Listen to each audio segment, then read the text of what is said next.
Make up then? I think so. Yes. Test one. Tested. Test them? Yes. Okay. Good afternoon, folks. I would like to welcome you to Equifest in general and to the Kansas Legendary Horsemen's presentation. I'm extremely pleased and proud and humbled to introduce very briefly our three horsemen this year.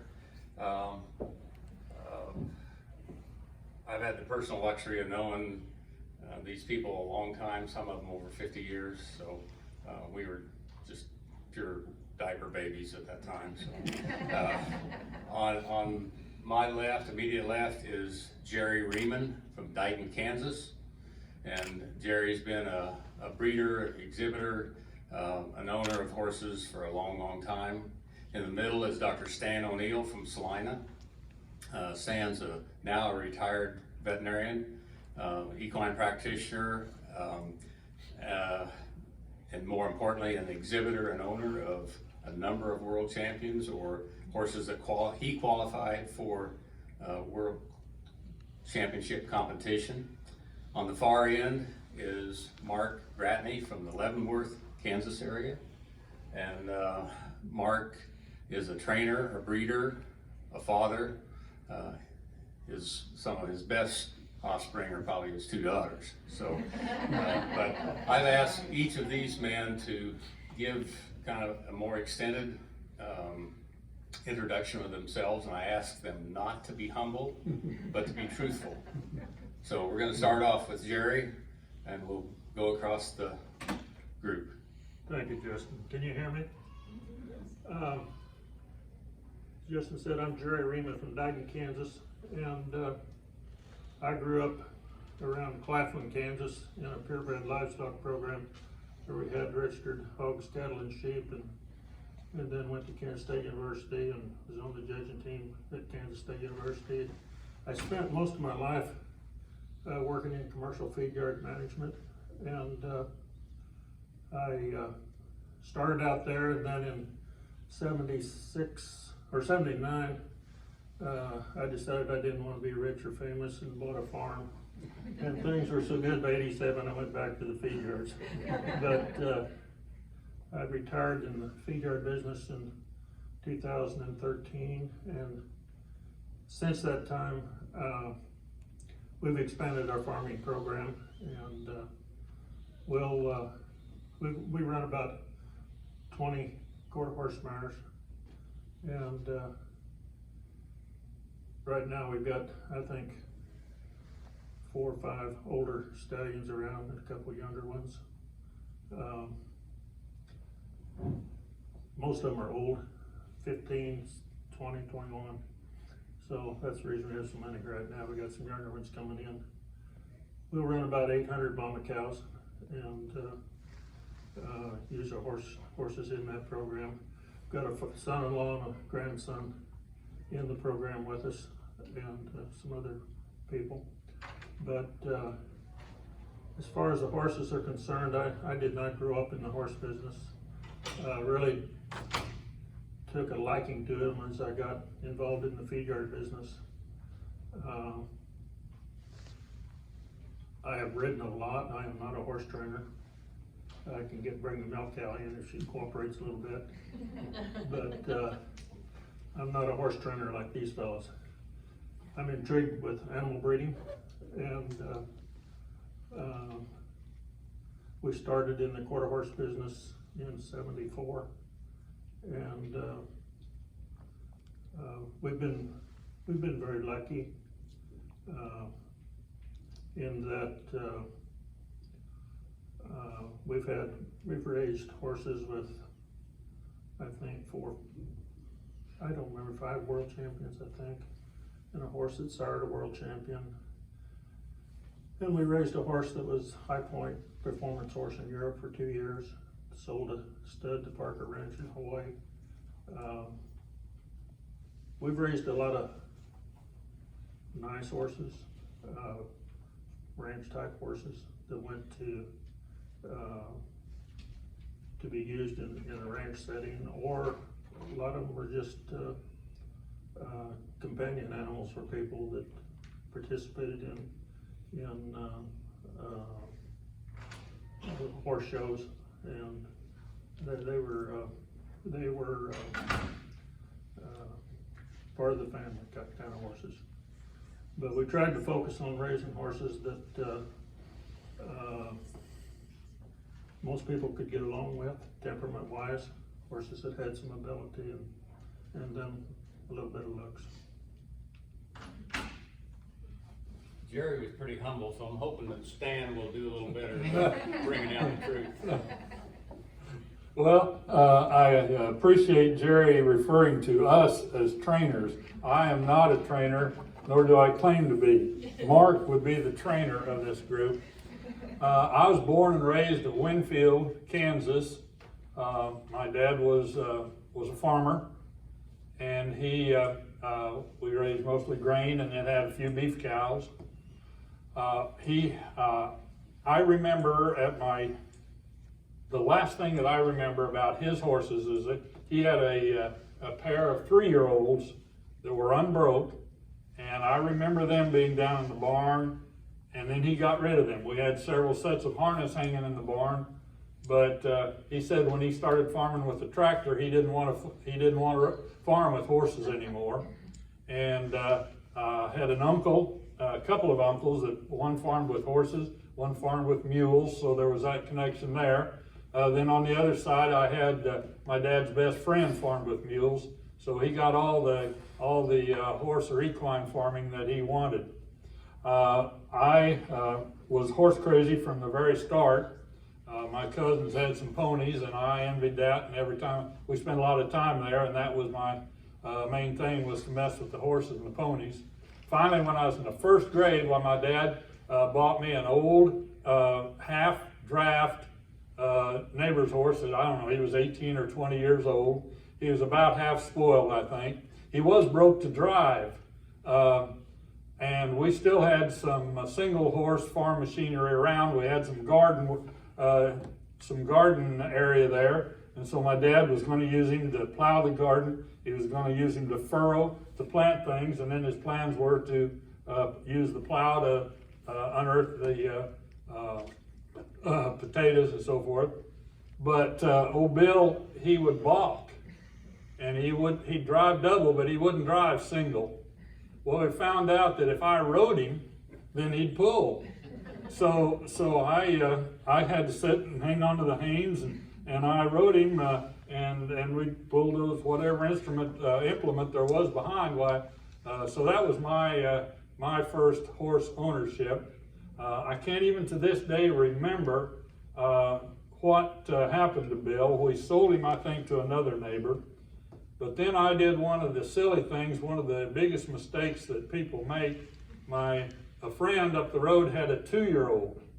And so I decided that I wanted to buy that 2-year-old. Well, she pitched me off, and we sent her to a trainer, and we never accomplished anything. So that was kind of my early horse accomplishments. As I still really thoroughly loved the horses, but I had some fairly good success in athletics in high school, and it changed my direction for a little bit. We had a real good basketball team at Winfield. I had some individual success, and was recruited by several schools, and everybody thought that I would probably go to K-State, and somehow or other I got in my mind that I wanted to go to the school on down a little farther east. Did you know that? And there happened to be a player on that freshman team that I was on by the name of Wilt Chamberlain. And so as I look back upon it, I'm not really sorry for that decision, because that's something that I can talk about. The fact that I was on the freshman team with Wilt Chamberlain the night that we beat the varsity at KU, and there were, I think, 15,300 or something in Allen Fieldhouse that night. They didn't come to see any of the rest of us, but they came to see Wilt. And so then I I went back to Southwestern at Winfield then, and again was moderately successful in basketball and tennis, and graduated. And I didn't know what I wanted to do, so I had a teacher certificate and coaching. So I ended up at Meade, Kansas, and there I met a guy that really changed my life. And he passed away a couple of years ago. But anyway, Mike Drennan, and I don't know why it touches me that way. Mike Drennan and I got to be very close friends. And we went horsing all the time. He was the cowboy. He was the rancher around. And so I went back to vet school. It's what I wanted to do to start with. Went back to vet school, graduated in 1966, came to Salina, Kansas. And that's my growing up period. Then I still was really into the horses then. And the first good horse I bought was a horse by the name of Vita's Bud. And his last owner, I think, is sitting out here in the audience right now, Mr. Buckman here. But anyway, Vita's Bud was a blue roan horse. Got him from Dan Mateel over at Elmdale, Kansas. Now, he had a full brother called Vita's Joe, and he was a one-eyed stud.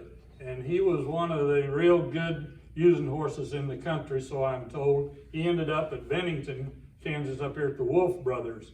But anyway, Bud was an outstanding purchase. You know, I wasn't good enough to train any horses, but I was very fortunate to be able to ride some real nice horses. And Bud was kind of one of the first real nice horses that we had. I bought him for myself, but it wasn't long. My son Todd kind of took over him, so I had to find another horse to ride. Todd showed him in 4-H. He won the state fair in pleasure, horsemanship, was second in reining, and I second or third in showmanship. And so then he repeated a couple of those the next year. And then in 75, he won the AQHA honor roll. That was the first year that AQHA offered the team roping honor roll. And so then my daughter Kirsten, who's here tonight, and I'd like to introduce my daughter Kirsten and my stepson David, my friends Sharon Hauser and Steve and Kayla Griffin. Thanks for coming. But anyway, Kirsten kind of took over Bud, and then we bought a two-eyed Jack gelding from Howard Pitzler. And that kind of started our love with the two-eyed Jacks. Silver Poco Jack was the horse that we purchased, and Todd showed him to the honor roll, AQHA honor roll, 2 years in team roping and 2 years in breakaway roping, and he was the high point quarter horse gelding in team roping in the nation in 79. I think that he is the high point gelding sired by Two-Eyed Jack. Now, I could be wrong, but I read that someplace because they showed the studs and the mares, and they didn't show the geldings very much. But anyway, he was an outstanding horse, and then he went on to some people in Wyoming, and they showed him to many, many honors in the rodeo, in the youth Little Britches, and then on up in several of the rodeo facets. We had Kirsten showed another son of Two-Eyed Jack, Two-Eyed Dan. And then later on, I had the real nice horse, Dondi Rindy Star, that I showed to several placings at the World. And he was by Dondi Joe Jack, son of Two-Eyed Jack. And then I had another mare, Watch Baron's Dream, that was by Watch Baron Jack, and had a lot of pleasure with her. So the Two-Eyed Jacks were very good to our family. We showed a lot of nice horses. Then I had one farm-raised, home-raised mare that I by Bill James' horse, and we raised her. I kind of, with some help of some others, we got her started.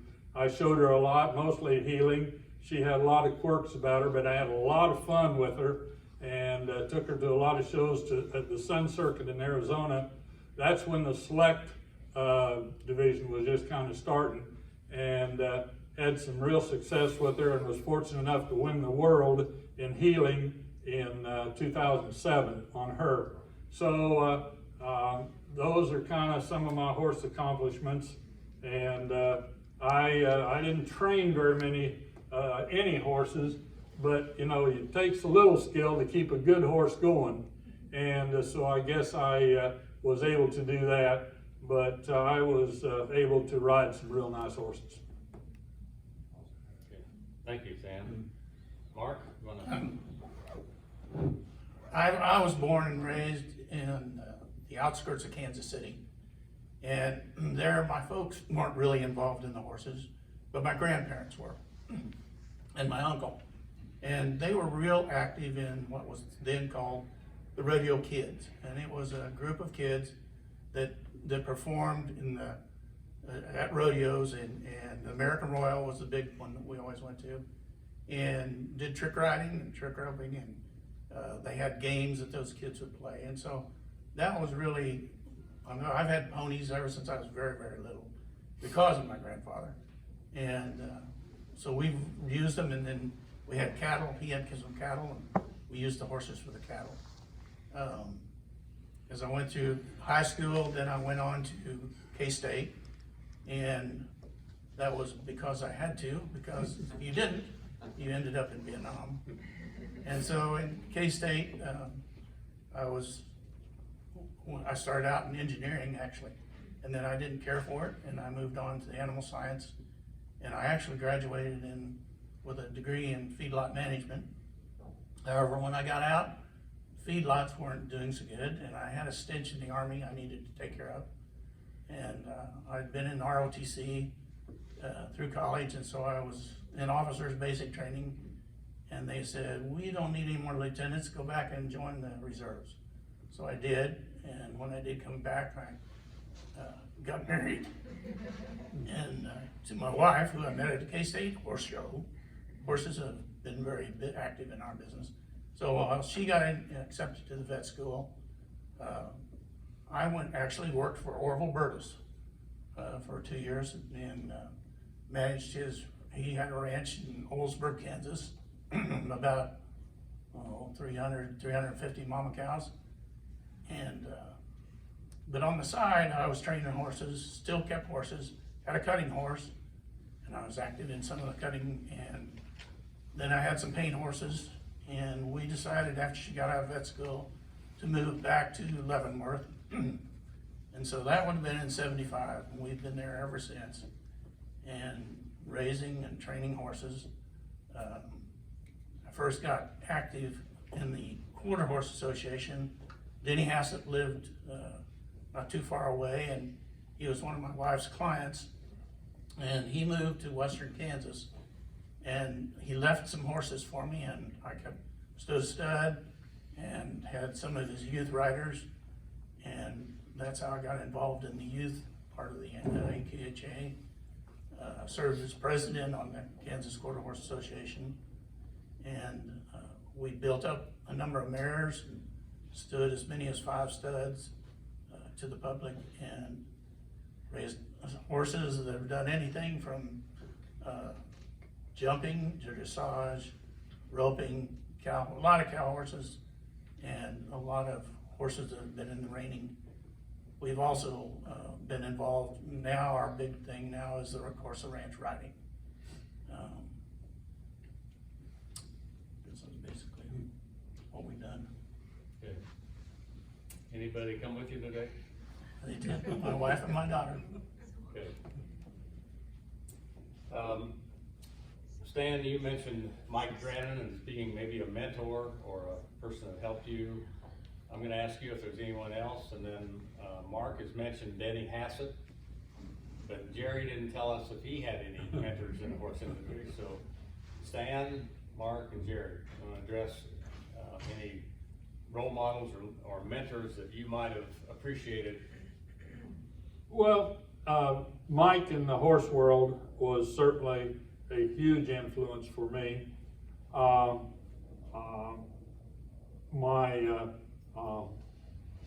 Dick Warren, the veterinarian at Winfield, Kansas at that time, was a big influence. He and the elderly veterinarian that he came in to replace, I always kind of admired, you know, when they'd come out and do what they did to pull a calf or whatever it was. Why I was greatly influenced by that, and that got me started wanting to become a veterinarian.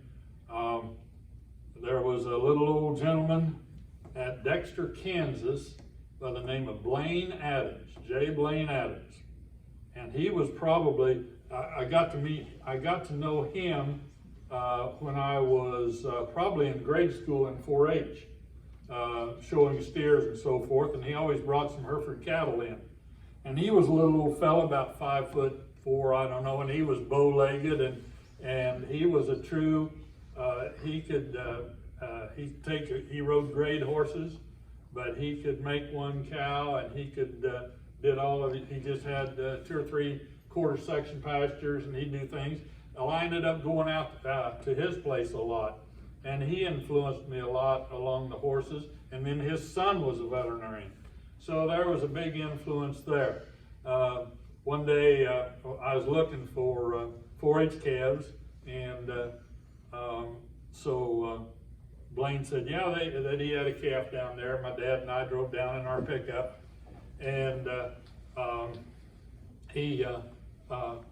we went out to pasture, and of course here was, I don't know, it was an 80 or a quarter, doesn't matter, and there weren't any pins out in there. And so he was on one of his horses, and he wasn't a snappy roper or anything, but he had his rope, and they kind of disappeared over the hill, and he'd had us park our truck back up in a little ditch there and drop the tailgate, you know, and had a wooden stock rack on it, and they disappeared over the hill. Very shortly here they came back.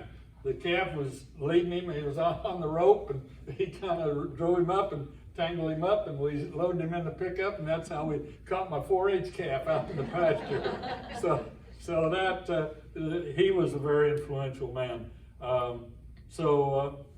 You know, and then of course my dad and my parents, but those people were very influential in my life. Okay, thank you. Mark, any thoughts? I mentioned Denny Hassett. Of course, he was only 10 miles away, and when we first started out, we didn't have an indoor arena, and so I spent some time down there during the winter and helping him and ride. But during college, I would go down to Dean Smith's down at Council Grove, because I had my cut north, and get some help from him. But I always believed that you needed to learn from a lot of different people. And so later on, I spent a lot of time, when I really got interested in the reining horses, I would go to Bob Loomis's up in Nebraska, at least once or twice a month for quite a while there, when he was, back in the late 70s, when he won so many of the futurities. And then later on, I've spent quite a bit of time with Casey Hinton down in Texas, and Nathan Piper.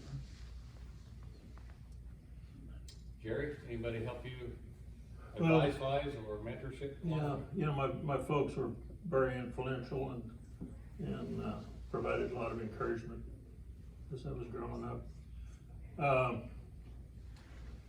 In the 70s, I had the opportunity to make a lot of trips with Alfie Janssen, who was at that time one of the best horse photographers in the nation. And we traveled. Of course, he had his trip paid for, and I just got to go along. And, but it was an opportunity to meet a lot of people and see some good horses. And surprisingly, today, when people talk about old foundation horses, and they mentioned a horse or two, and I said, "No, wait a minute, that's not Foundation, I've seen them." So, they gotta be older than that. But, probably the person that influenced, our program the most was Howard Pitzer. I became pretty good friends with Howard, and he gave me a lot of advice before ever owning a horse, and spent a lot of time just talking bloodlines and pedigrees and conformation, what it took to be a good horse. I think he probably influenced my program as much as anything. Later I had opportunity to spend quite a little time with Matlock Rose, and gained a lot of information there as well. And was Billy Allen a neighbor to you out there? Yes, sir. Billy was a trainer about 30 miles from our location, and we partnered on several horses. The Zampar Jack horse, Billy trained for me, and he became a world champion in, I don't remember what year, 83 maybe, 80, something like that, in working cow horse. And then it was about the time when things were getting pretty stressful with my farming program, and I had a couple pretty nice horses stashed away, and I gave Billy half interest in Zan Goldjack to train him through the junior classification, and by gosh, he became a world champion in '85, and he was truly a nice horse. Died at the age of 12, but then Billy trained the Jack Fedler horse for us that was sold to some people in Europe, and he was high point there 2 years in a row. But Billy had a lot of influence in our program. Good.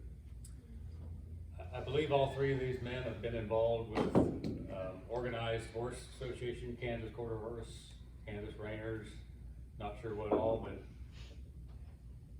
have you seen a change in the horse show industry in Kansas as a state or regionally in the last 15, 20, 30 years? And while you're thinking about that, you can also be thinking about, was there a favorite facility that you enjoyed going to compete in? So any changes that you're seeing? Stan, you put on a lot of quarter horse shows, a lot of activities locally and statewide, so do you want to lead off for us? Yeah. There were myriad changes.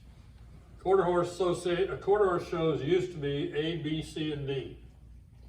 And I think you had to have either, I think 300 entries to have an A show, I think. Well, we'd have an A show with 300 entries and be over by 2 o'clock in the afternoon, because they had certain number of classes, reading, writing, and arithmetic, so they were all open classes, and there would be big halter classes, huge halter classes, and there'd be 15 or 20 or whatever horses in those classes, and the numbers would add up. Well, then they put the youth in, and that divided it up some. That was in the 60s, I think, late 60s maybe, that Dwayne's boy Tim showed Frostomania, when they started that youth.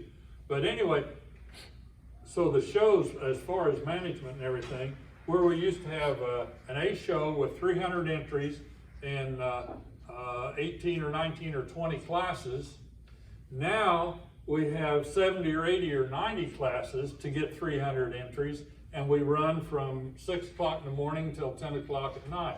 Now, we've got the youth, amateur, select amateur, and the open, and a whole bunch of other divisions in between. You've got now the Versatility Ranch horse thing, which is huge, is another show all by itself.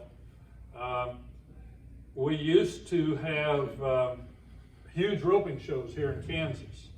And as soon as we stopped putting on our shows here at Salina, then the roping just dropped. And Harold Morrison and myself, and a couple others, we wore out. And nobody wanted to take that part of it off. So, yes, the shows have totally changed. Halter is very small now. We've got different performance venues. We've got the versatility ranch horse, then the ranch horse competitions in itself. So big difference. My favorite venue, I suppose, is the Westworld at Scottsdale, Arizona. It's quite an all-inclusive thing. Of course, Oklahoma City is fantastic. The Amarillo shows were a lot of fun. Tulsa is really good, but I think probably Scottsdale is probably my favorite venue. Okay. Mark, you've done a lot of horse showing in your Yes, career, and a we've lot been of- all over in Texas, Oklahoma, and of course, Kansas. The biggest change I've seen in it is the specialization of the horses and how we're breeding them. And from the reining horses, the ranch horses, there's a little crossover there, but they're still starting to get more and more specialized in those. And of course, the English and the Western pleasure horses have just gone off the other end, and the halter horses have still got another almost total breed of their own. And so you see that specialization getting more refined as time goes on. Probably my favorite facility is Oklahoma City. Thank you. Gary, thoughts? What Mark is alluding to is something that sticks in my mind is, 30, 40 years, 40 years ago, a lot of the horses that come to the show were horses that were used in everyday life. They work on the ranch during the day. You bring him in, click him up, and take him to the show at Scott City this week, and Oakley next week, and this city the next week, and all within a short distance from home. And they were, like Stan was saying, there. I remember when we showed Miss Goldie Jack, there was always 9 in the class, and we'd come in second. I always thought she was the best one, but I could never win it too often. But anyway, it was more of a mom and pop type setting, a family setting. We've gotten away from that to where, like Mark was saying, is really specialized, and it's almost to the point we've got, in my opinion, 5 or 6 breeds within the Quarter Horse Association, because they're so specialized and their bloodlines specific for an event. It's not, the quarter horse today is not an all-around horse like I visioned him years ago, because the horses we were showing years ago, you'd bring them in and they might show in calf roping, or there might be a timed event and be in the halter, all the same horse. You don't see that today, and it's just changed. It's much more professional today. Justin, I'd like to mention one other thing that, the horse show industry, and I'd say all the breeds, we've kind of gotten a bad name because of the extravagance of some of our tack and dress and equipment.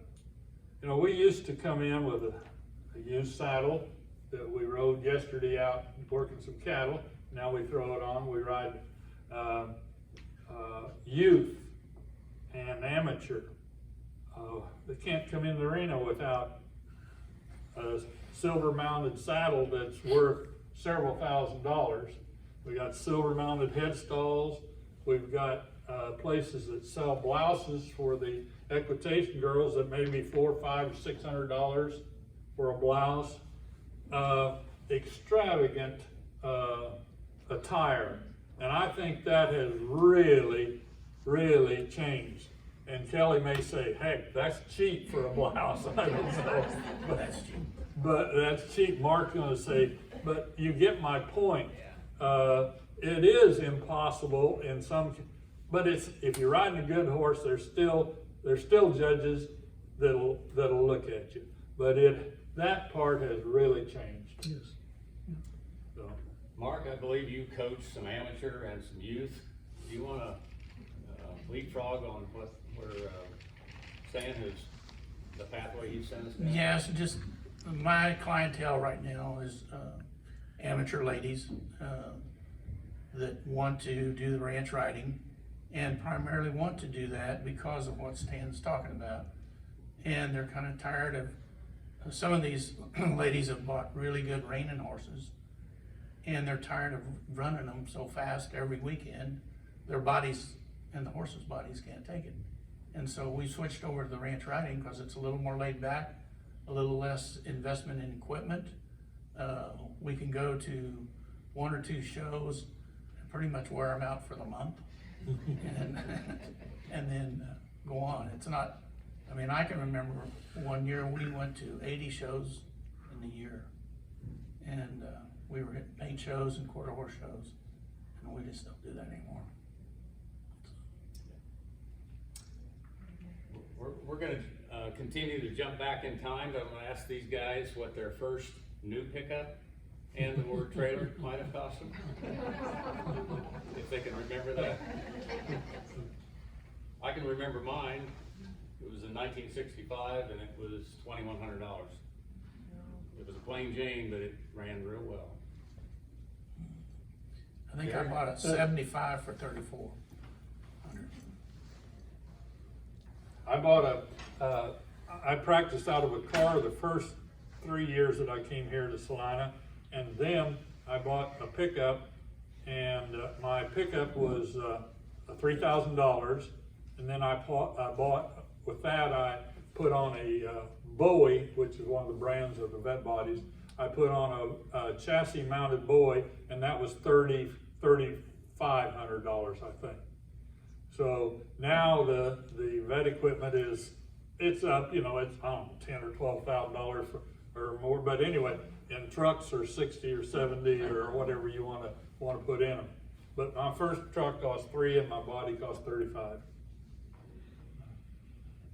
I can't remember I never bought a new pickup except one.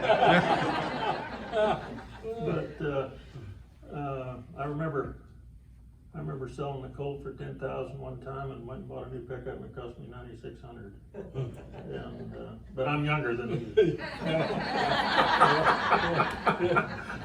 Or not as good a trader. But you know, when we first started showing, we pulled a 2-horse trailer behind a car. And my wife would load Miss Goldie Jack in a 2-horse trailer, go to the horse show, and I might make it or I might not. Yeah, but you know, but again, that was within 30-40 miles from home, and we did it every weekend someplace. And Or sometimes you'd go to 3 shows in one weekend. Yes. But you'd hear it today, hear it tomorrow, and hear Yes. it the next day. Yeah. And now that's unheard of, but that was very common on those Western Kansas runs. In fact, there was a Western Kansas run that was 10 shows in 10 days, I think. I think that's right. Yeah. But So, it was all affordable. yes, right. I mean, right. anybody, any wannabe could be involved. That is right, yes. You know, and that was nice. Mark, would you mind sharing with us your thoughts on some of the futurity, the young horse competitions? And if I'm correct, I think you personally, professionally moved away from some of that mindset. Is that correct? Yes, we have. We've gone to the older horses. My youngest daughter, Maggie, we still try to keep her mounted on a futurity horse. If it's feasible and we feel like we can make it work. She's won the one non-pro futurity one year, about 4 years ago. And so she's been able to make money on all those, and so we've kept a futurity horse for her. For us, here at home, Kelly and I, we've concentrated on the older horses and trying to make them solid and trying to get some longevity out of them. Okay, I believe that Jerry and Mark have bred horses, multiple stallions probably for both of them. In my mind, they've been extremely successful. I know that Stan has raised some colts and whatnot, but I would like for sure Jerry and Mark to share how you can become extremely successful owning a stallion. Or not. I'm not sure I got that figured out yet, Mark. I'm still working on it too. Yes. For us, as I consider ourselves still a small-time breeder, and with the coming of the frozen semen and the shipped semen and those availabilities from some of the big stud farms in Texas and Oklahoma has pretty much hurt us, in my opinion, up in this country. So what's your opinion of that?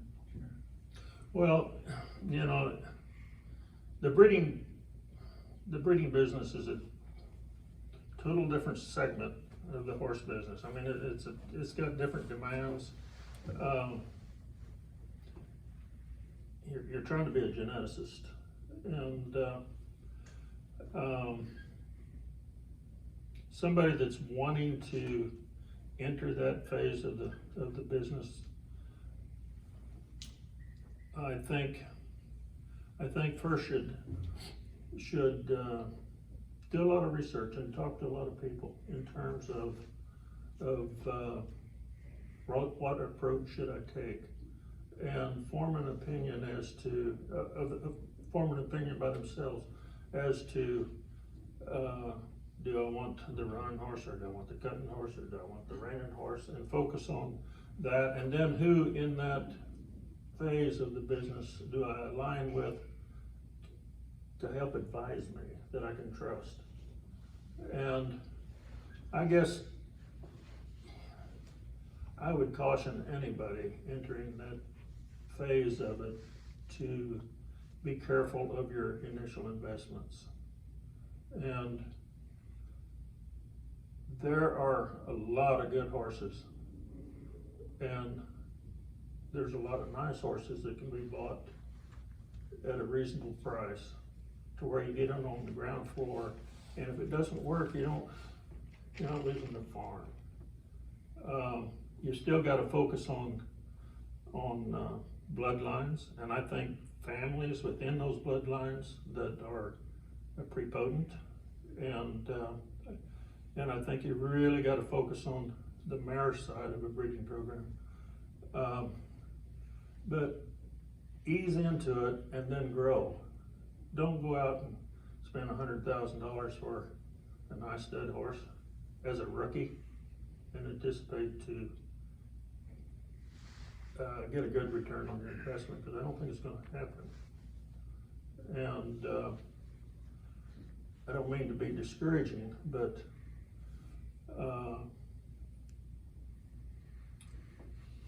there's opportunity, and there's times when you can buy a very, very nice horse for a reasonable fee, and then there's times you can spend a hell of a lot of money and not get much. And there's going to be people that are willing to take your money. So just ease into it and be cautious, but yet focus on bloodlines and quality and confirmation and brains. Justin, Yes. you didn't ask me, but I'd like to insert something. I come at it from a different perspective than these two guys a little bit. So you two guys are the stud owners, but I think that it is critically important for your success and your success to get those horses and colts in the right hands, because the big successful people that are standing these studs, they've got colts in these top trainers' hands that can do something with those horses. There are a lot of nice horses that sit around on somebody's place that never have the opportunity. because they don't get in the right hands if somebody can develop them and show them. And it costs a lot to show, but I'm sure you have to admit that Billy Allen was a big boon and influence to the good in some of your performance horses. And I'm sure that Carol Rose had the Bobby Lewis and Billy and some of the very best trainers in the world to promote her horses. Howard Pitzer had his horses going to good cowboys that could really show, and he was doing it for a while. But you've got to have really good trainers out there to help promote your horses. Absolutely. If you're gonna compete, you have the best rider that you can afford. The best that you, and I think, I mean, that's an important Absolutely. factor. Yeah, I agree.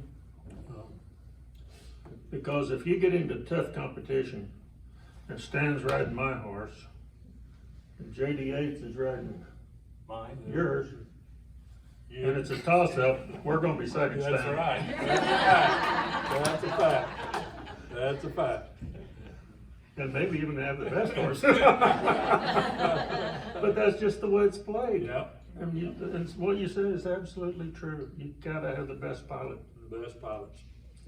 All three of you have kind of touched on your advice becoming successful in the horse industry. Do you want to elaborate a little further about, we've kind of scratched the surface of the breeding and now the training, but what else is there to help ensure somebody, preferably a young person that wants to get involved in the horse industry, particularly the show horse industry or the breeding industry? But Mark, you've made most of your adult career around the horse industry, so. Right. I think it helps if they've had some youth experience and kind of felt what it really takes to have a standing on. And then I think it really would pay someone to, if I had to do it over again, I would spend some more time with some trainers, learning not only the horse business, but the business side of it. I think that's probably the hardest part to learn. So, I think those are the things that I would do. Okay. Any other thoughts, Stan or Jerry? I think if you're gonna be in the business, you've got to set standards that you've got to meet. And through the years, I've culled some really nice horses just because of disposition. They didn't meet my standard, and out the door they went, because you can't grow if in the right direction if you don't have the right foundation. Let me tell you a story. Zanbar Barn, Miss Goldie Jack was a good cross. She raised Zanbar Jack. He's a 4 or 5 time world champion. He's inducted into the AQHA Hall of Fame. Then we had Zan Goldjack, that was a reserve or a world champion in Heelan, and he was lacked a half a point being reserve and working cow horse same year. And then here comes Doofus, full brother, younger, and pretty horse. And I sent him to Billy, and I gave Billy half interest in him to train this horse, same way as Goldjack. And he rode that horse and rode that horse and rode that horse, and he never learned anything from what we did yesterday. He was dumb. Full brother. And Billy says, what are we gonna do? And we could have sold that horse for a lot of money based on the performance of his full sibs. I said, Billy, there's only one thing to do. We gelded him and we haven't heard from him since. But you've gotta have a standard and you gotta stick to it. He didn't meet our standard. And we gave up a lot of money. But why ruin your reputation and ruin the reputation of other good horses by putting him into the system as a breeding horse because of his brother's performances? So you gotta maintain your standard in a breeding program. I would not be a good one to seek counsel for making money on horses.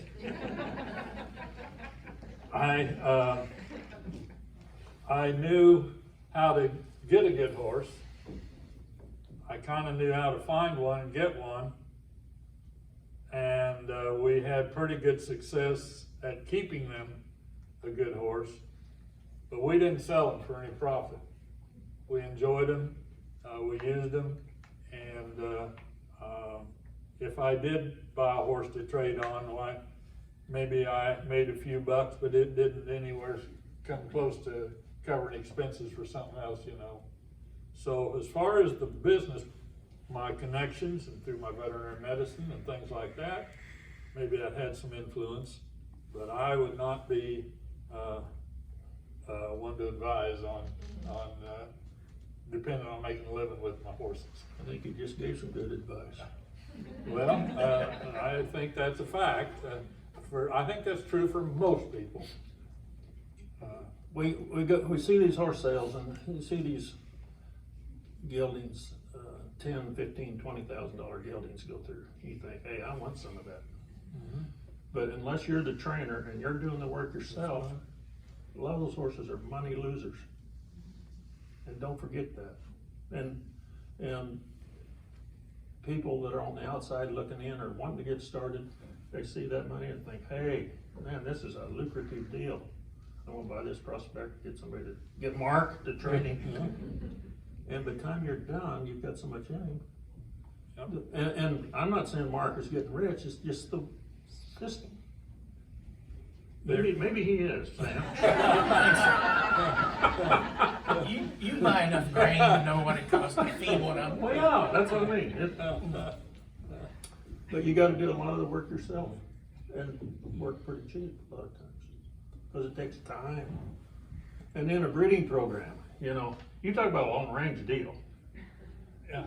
You buy you a mare and you say, okay, I'm gonna breed this mare and I'm gonna raise a world champion, good luck. Because it is so unlikely to happen. But you buy this mare and then, okay, I'm gonna breed her to Mark's good stud. So then it's another 11 months before you get a baby and you hope that it's what you are hoping for. And then it's 2 years before you throw a saddle on it. And then it's another year before you got any idea if it's got any brains. And by all that time, you hope that it doesn't get struck by lightning, snake bit, or crippled, or die. So you got 4 or 5 years tied up in that thing before you know what you've got. So it's hard. It's nearly impossible except for just a few. And they, like you say, either trainers or, you know, something that they can keep that cost down on because it costs a lot. And you look at the breeding program, the mares are not selected on fertility, period. She's a good old mare. She's open this year, but I'm gonna breed her next year. If it was a cow, she's gone. Yeah. Okay? So fertility is not a selection factor. So you got a pretty good percent of those mares that are open every year, even though you're trying. And then you've got death loss, and you've got cripples. And I mean, I don't know what percent of the horses that are born actually get into performance or production, but I'll bet you 25, 30% of them don't make it. That's for sure. In respect to the mares exposed. Yeah. Well, yeah, the mare's exposed. A lot more than that. But even the mares even the foals that are born live and suckle, you know, from that day on to this, how many of them remain sound and don't get hurt or crippled or whatever, sick and die. I agree. Okay, we've got a few young people in the audience. Let's hear some positive things about this. Okay, I've got a story I'd like to tell. This is why we love horses. In 52, the state 4-H had a horse project, and people would donate mares, bred mares, to a 4-H member, and then that 4-H member would raise a colt out of that mare, breed the mare back, and then send her on to another 4-H member. Well, I was a sophomore in high school, and I applied for that, and I applied for a quarter horse. Well, of course, quarter horses in such demand, there were no quarter horses available. So, a man by the name of R.B. Christie at Scott City, Kansas, at Sunny Slope Farm, which became Billy Allen's place, he had saddlebreds. And he donated a saddlebred to this program. So early one Saturday morning, the county 4-H agent from Cali County, my dad and I headed to Scott City, Kansas in our 48, I think it was, Chevy pickup, single bed, with the wooden stock rack around it. So we got to Scott City, and here was this young mare that they had donated this program, and we pull in our pickup with a wooden stock rack. They weren't going to let us load her in that. Well, it ended up, we did load her, and we hauled her back home, and she had a foal the next fall, or the next spring. And I named her Nibbles. And so we raised Nibbles. We took her by hook or crook, I don't know. We loaded the mare in, took her to a saddlebred farm in Wichita. They covered the mare live that day. I don't know how come we knew she was in heat, but they covered her live that day. And the farm manager, some of you will appreciate this. They covered her, he took a gallon of water and threw it on her tail to get her, clamp her tail down. We loaded her back in the truck and headed back to Winfield. And that's a true story. Anyway, that mare settled. And I don't know how she settled, but then, yeah. And then, so I donated her to a 4-H member at Arkansas City. And then he raised the colt next year. Anyway, raised that mare.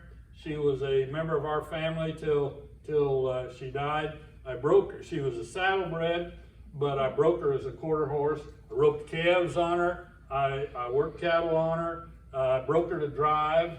My dad drove her in the Kansas Centennial Parade, and I don't know whether Kirsten remembers her or not.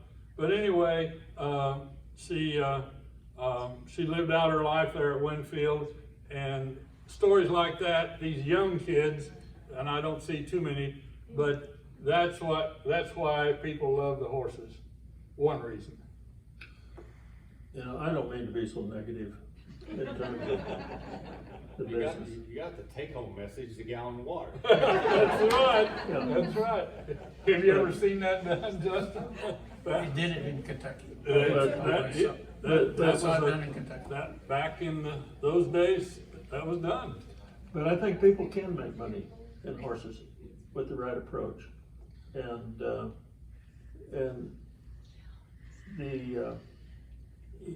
you know, how many times we heard, you know, a lot of these old show heifers aren't the best producers, but her full sister is the one. And I think the horse business can be the same way. You buy that really good mare and pay a lot of money for her. She may not be the best producer. Her full sister might be, but you got the bloodline. You've got hopefully a family that is prepotent and not near as many dollars invested in her. And I've got a partner that, of course, you know, he got around a lot and he saw a lot of horses, saw a lot of opportunity, but he's got a handful of mares he's got $400 or $500 in a piece that are well-bred horses, coupled by reserve world reining horses, and he's selling $3,500, $5,000 worth of colts out of those $400 mares every year. Now that you can't. The horse market has gone up in price in the last 4 or 5 years. These are older mares, but well-bred mares and nice mares. And what I'm saying is, it might be a shorter term program, but you don't have $10,000-15,000 in a mare. Because that may not work. In my opinion, unless you've got a lot of connections. If you got a lot of connections with the people to help you with the marketing, that's great. Okay, we're getting close to wrapping this up, but we're gonna throw, one question at them, and then they're gonna have a chance to throw out anything else they want, but the question is, besides the money that we've talked about in the horse industry, are there other things that you may have personally enjoyed with your involvement with the horse? So they can think on that for just a minute, and then we're gonna take just a couple of questions out of the audience before we quit today. So who wants to go first? Is there any intrinsic things that you think? I'll do it. The horses have really been good to us over the years, and that's all I've done. Since I left working for Orville Burtis, I've been on my own. And so the horse shows and the horses, I met my wife through a horse show. My two daughters went to college on athletic scholarships, and I feel Equine athletics. equine athletics. And Kelly started the K-State equestrian team. Maggie, she's always takes a left turn on us every now and then. She had to go to Texas A&M, but she went on a full scholarship, and she was the national champion, reigning champion. So that's my story. That felt pretty good as a dad? Yes. And I could add that at K-State, when Kelly was competing, they were debating whether to add equestrian at K-State or not. And Teresa Douthat, but the head of, The athletic the director. athletic director, and somebody else flew down in the private plane from K-State to observe and see how it was being run. Was that in Oklahoma or Texas? I forget which place it was, but nonetheless, it would really enabled K-State to go forward with and get some support from the athletic department to support the equine industry at K-State. It's had its ups and downs since then, but nonetheless, we've gotten some support through the university for that. Okay, Stan, do you know your daughter better because you went to a horse show together? I think so. I think so. We traveled a lot, and then after Todd went on to school and then to dental school, like Kirsten was still showing for a couple of years or 3, and yeah, we had a lot of good friends in South Dakota and around. I think horse show people in some respects have a bad reputation.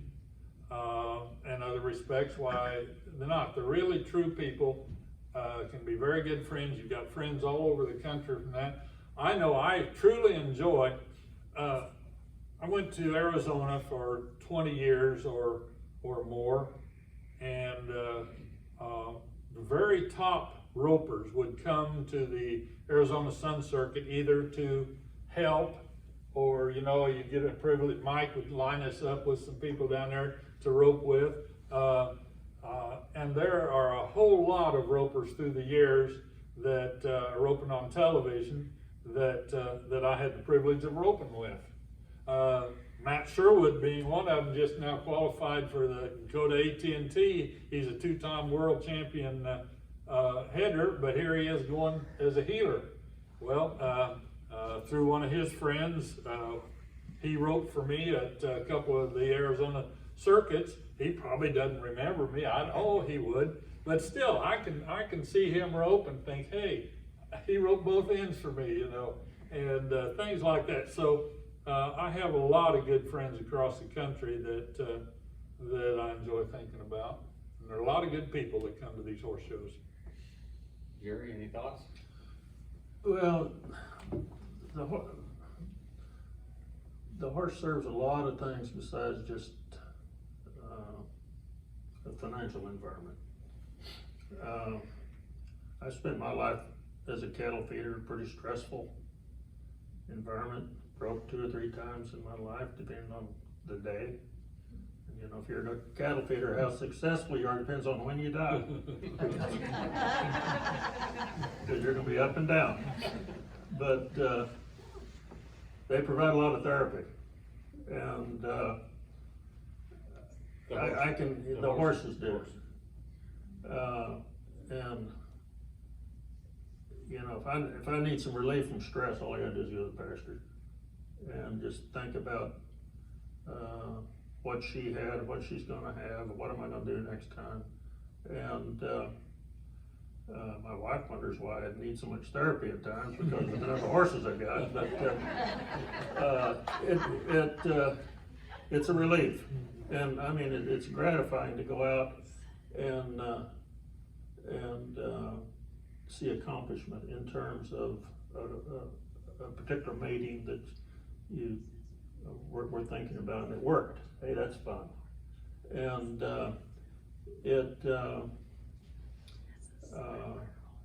it's a good business. It really is. The only real concern, I think I made that point, just be careful and don't just spend your 401k money on a nice mare, you know, because you may not get it back. But there's ways that you can be in the business and be gratified and be successful without spending megabucks. That's my point. And I've had a lot of fun in it, and I've met a lot of good people. And like Stan was saying, and Mark, it's the people you get to know and rely on and work together with, and it's a good business. And I know I sounded like a lot of gloom and doom today, but we just gotta be successful. Any questions from the audience? Yes, ma'am.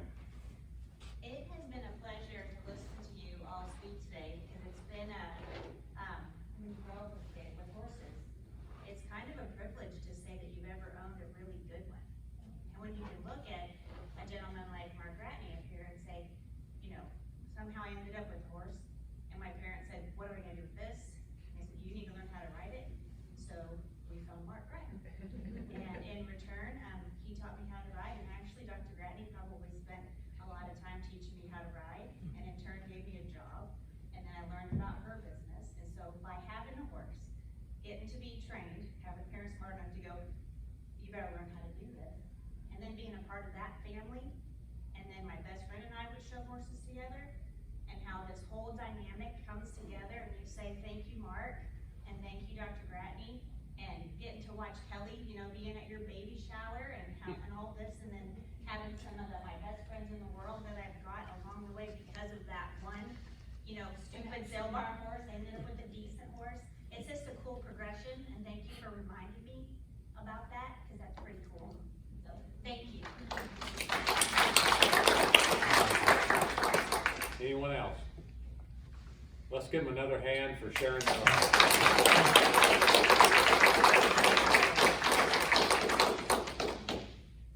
They're free for the next 4 or 5 hours. Individually. We want the Horse Council Equifest wants to extend a serious thank you for these three men for giving their time and their advice and their insight to us. And Thank you. You know, we all need to think about how the horse influences our lives, and you know, that could get pretty deep sometimes.